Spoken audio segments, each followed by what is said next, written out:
Assalamualaikum warahmatullahi wabarakatuh. Waalaikumsalam warahmatullahi wabarakatuh. Selamat pagi anak-anak, bagaimana kabarnya? Baik, Bu. Baik, alhamdulillah. Ya, alhamdulillah. Nah, sebelum memulai pembelajaran hari ini, mari kita berdoa menurut keyakinan masing-masing. Untuk Mbak Ida, silahkan dipimpin doanya. Duduk siap, gerak. Berdoa mulai. Berdoa selesai. Terima kasih kepada Mbak Ida. Apakah hari ini masuk semua? Ya, semua sudah. Ya, berarti tidak perlu Ibu presensi ya. Iya. Jadi pada pertemuan sebelumnya kita kan sempat membahas tentang slogan dan poster. Nah, pada pertemuan kali ini kita akan membahas tentang teks eksposisi. Namun sebelum memulai belajar tentang teks eksposisi, Ibu akan menunjukkan ada yang kalian gambar apa? Koran. Nah, apa yang ada di benak kalian ketika kalian melihat sebuah koran? Berita.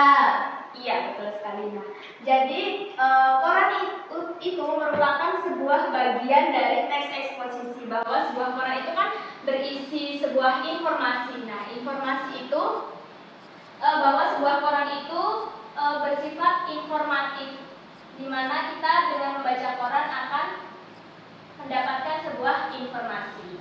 Kemudian yang kedua, bahwa ketika kita membaca sebuah berita itu berisikan sebuah pengetahuan, di mana sebuah koran itu ketika kita membaca koran tidak hanya mendapatkan informasi, tapi kita juga akan mendapatkan pengetahuan.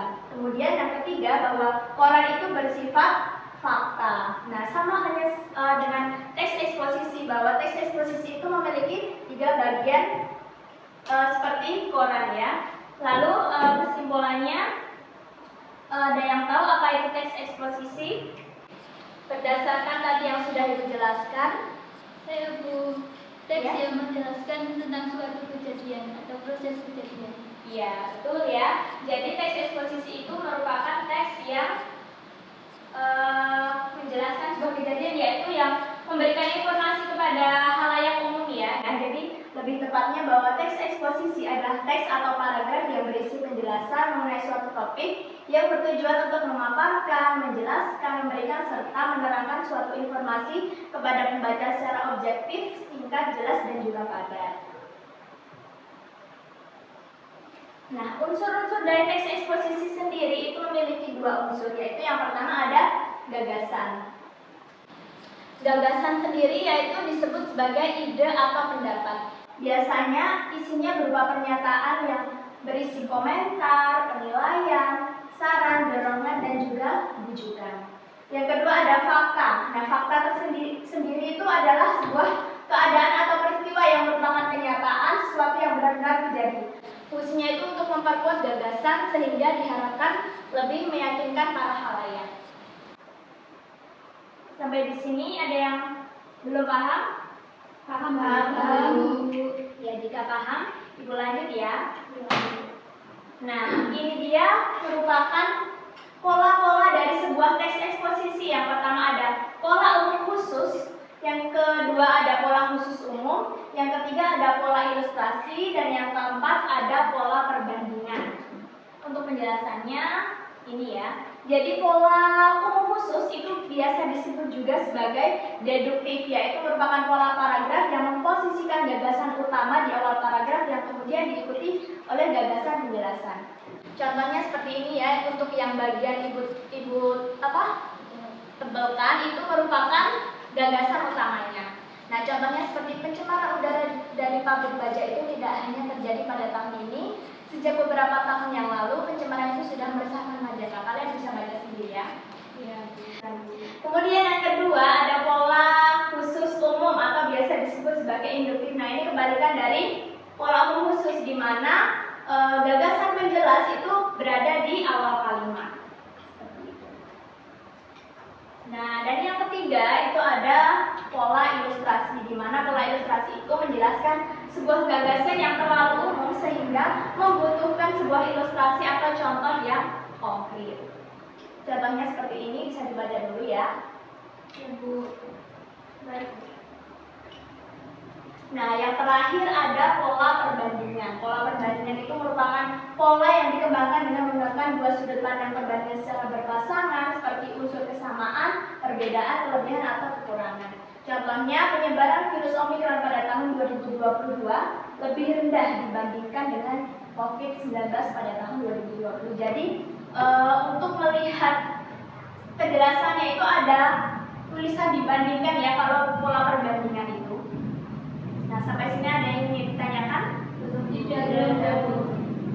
Oke, jika tidak ada yang ingin ditanyakan, Ibu ada satu contoh teks eksposisi.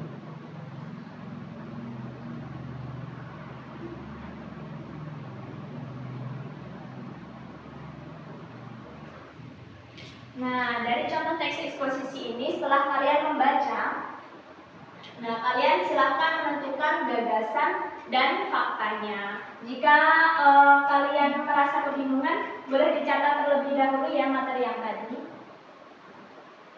Sudah.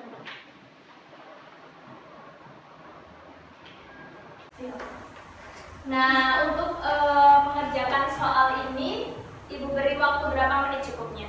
15 menit ya. Silahkan dibaca terlebih dahulu, lalu tentukan gagasan dan pendapat. Gagasan itu tadi apa? Ide atau pendapat.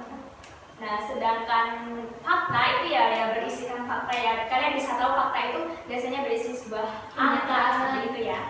Nah, Ibu kasih waktu 15 menit.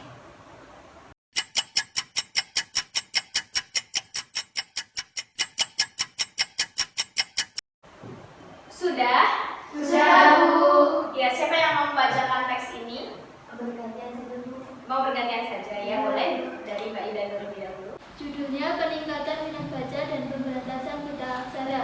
Minat baca masyarakat Indonesia harus ditingkatkan dan buta aksara harus terus diberantas. Peningkatan minat baca perlu dilakukan karena pada masa perkembangan teknologi, masyarakat banyak disuguhi informasi di berbagai media. Media itu harus dimanfaatkan masyarakat untuk meningkatkan pengetahuan. Upaya itu dilakukan karena kita tahu bahwa minat baca masyarakat masih rendah. Bahkan kemampuan membaca siswa di sekolah, terutama di beberapa sekolah terpencil, masih rendah. Menurut Badan Pusat Statistik Republik Indonesia pada tahun 2011, penduduk Indonesia yang berumur 10 tahun ke atas yang buta aksara sekitar 17,89% dan jumlah tertinggi di Papua sekitar 40,59%. Pada saat ini, banyak jenis hiburan, permainan atau game, dan tayangan televisi mengalihkan perhatian anak dan orang dewasa dari buku. Di samping itu, sarana buku di berbagai perpustakaan masih kurang jumlahnya dan buku-buku itu kurang bervariasi sehingga anak-anak kurang terbilang membaca. Sementara itu, buku adalah sumber pengetahuan seperti semboyan buku jadilah ilmu. Dan baca buku bukan dunia. Dengan membaca buku, kita akan memperoleh pengetahuan. Oleh sebab itu, membaca dapat memperbaiki kehidupan. Untuk itu, usaha peningkatan minat baca dan pemberantasan buta aksara ini perlu didukung terus sehingga taraf hidup masyarakat akan meningkat. Nah, sudah ya. Lalu siapa yang ingin menentukan gagasan, kemudian yang fakta? Siapa? Saya bergagasan. Silakan Mbak Ida. Gagasan dari bacaan tersebut adalah minat baca itu masyarakat Indonesia harus ditingkatkan dan buta aksara harus diberantas. Peningkatan minat baca perlu dilakukan karena masa perkembangan teknologi, masyarakat banyak disuguhi informasi di berbagai media. Media itu harus dimanfaatkan masyarakat untuk meningkatkan pengetahuan.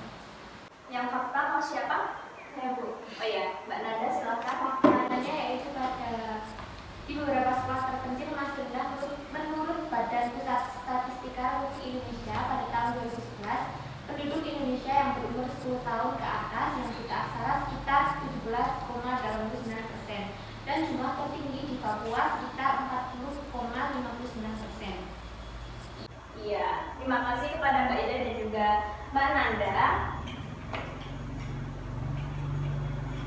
Ya, jadi sudah paham ya apa itu teks eksposisi? Sudah. Apa tadi teks eksposisi? Teks yang berisi informasi dan penjelasan. Iya, unsur dari teks eksposisi sendiri ada apa yang barusan kita bahas? Gagasan dan fakta. Iya. Kemudian yang pola ada 4 apa aja? pola khusus, pola kasus umum, pola ilustrasi, dan pola perbandingan. Iya. Ya, kita cukupkan ya pertemuan hari ini. Untuk pertemuan selanjutnya, silahkan kalian membuat teks eksposisi, terserah mau apa aja, yang penting terkait dengan teks eksposisi seperti itu ya. Temanya bebas ya? Iya, temanya bebas. Dikumpulkan kapan Bu? Pertemuan selanjutnya ya Mbak? Iya Bu. Itu individu. Iya, individu. Ya. Terima kasih atas kerjasama kalian. Sekian pertemuan hari ini. Wabillahi taufiq wal hidayah. Wassalamualaikum